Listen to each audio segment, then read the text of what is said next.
If you are familiar with the basic concepts of liferay's architecture, you are ready to watch this video. Let's review what we already learned. This illustration shows all the entities in liferay and their relationships. Users are the entities that access the portal. They can be collected in multiple ways. Organizations are hierarchical collections of users, which can have their own site.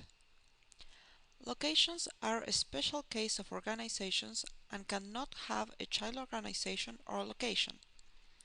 Sites are collections of pages.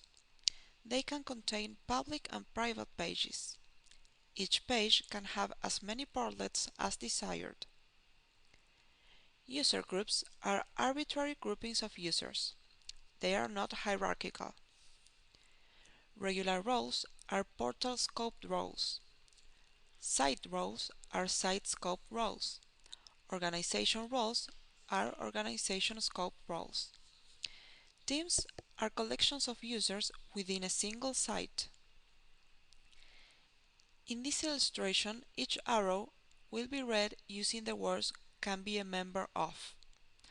So, a user can be a member of an organization.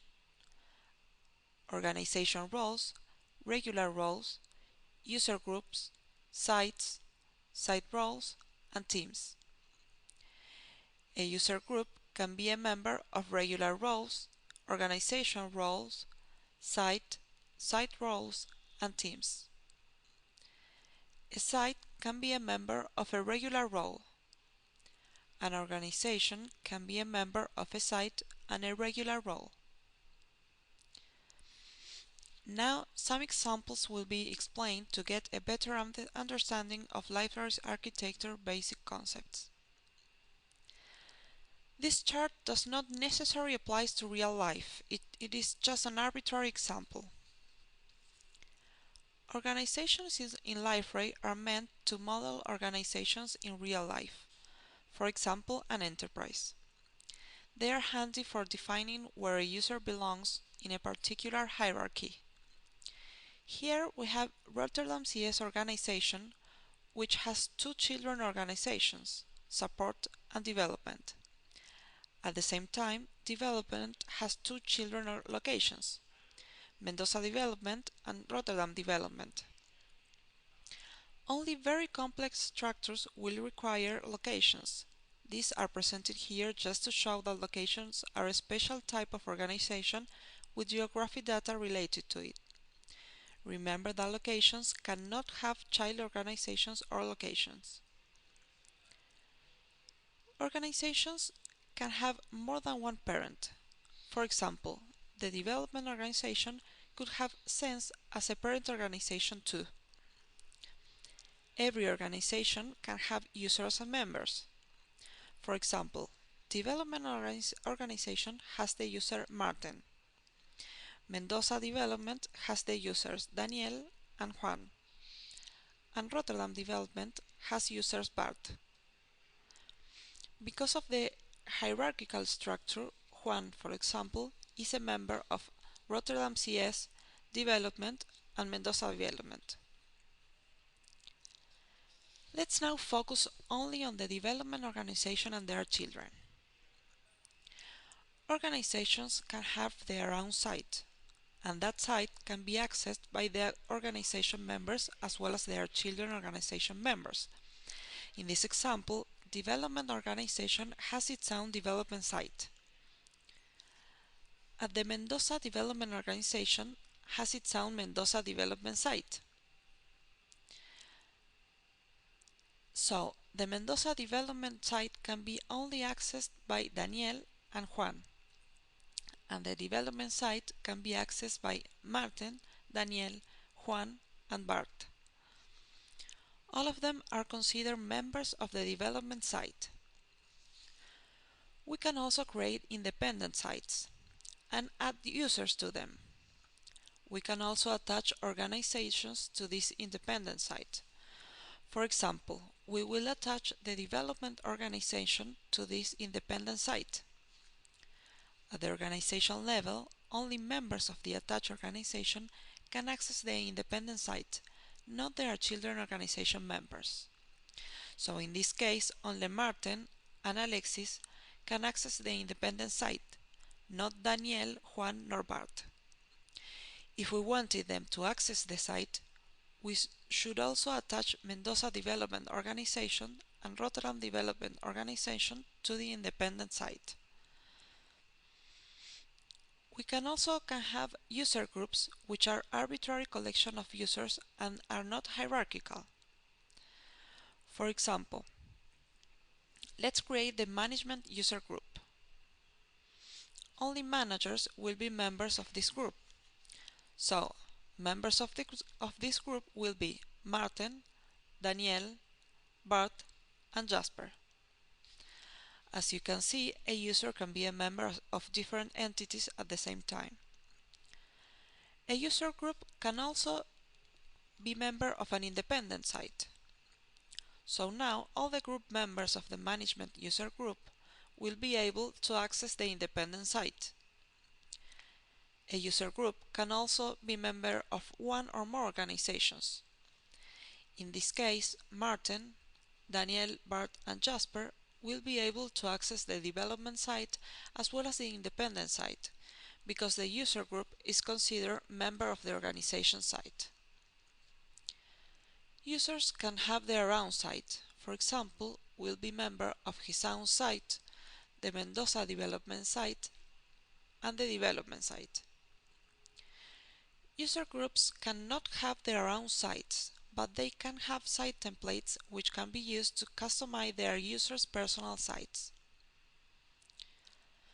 liferay manages permissions via roles. Here we can create the blogger regular role. We will add only one permission to the role, to add a blog entry, but more permissions can be added. If we attach this role to the development organization, all the organization users and their children organization users will be able to add a blog entry. We can say that the development organization is a member of the role. So Martin, Daniel, Juan, Bart, and Jasper will be able to add a blog entry to any site they are members of in the portal, because a regular role is a portal scope role. If we attach the role to the Mendoza Development Organization, only Daniel and Juan will be able to add a blog entry.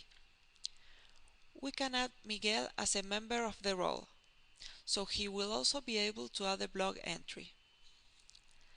The management user group can be added to the role too, so all the group members get this role. The independent site can also be a member of the role, so users and user groups that are members of the site inherit the role. If we create a site role, it can be assigned to users and user groups that belong to the site. If we remove these users and user groups from the site, the site role is automatically removed.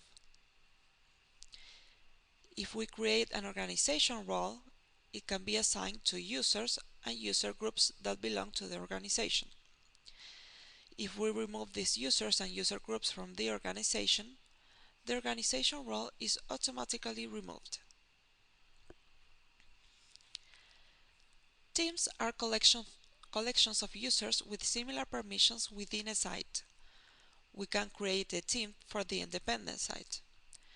We can assign users and user groups to this team, and then we can assign permissions to the team. Permissions are assigned to teams by the portlet configuration. Teams are similar to site roles. The main difference between them is that a team exists only in one site, but site roles can be used in many sites.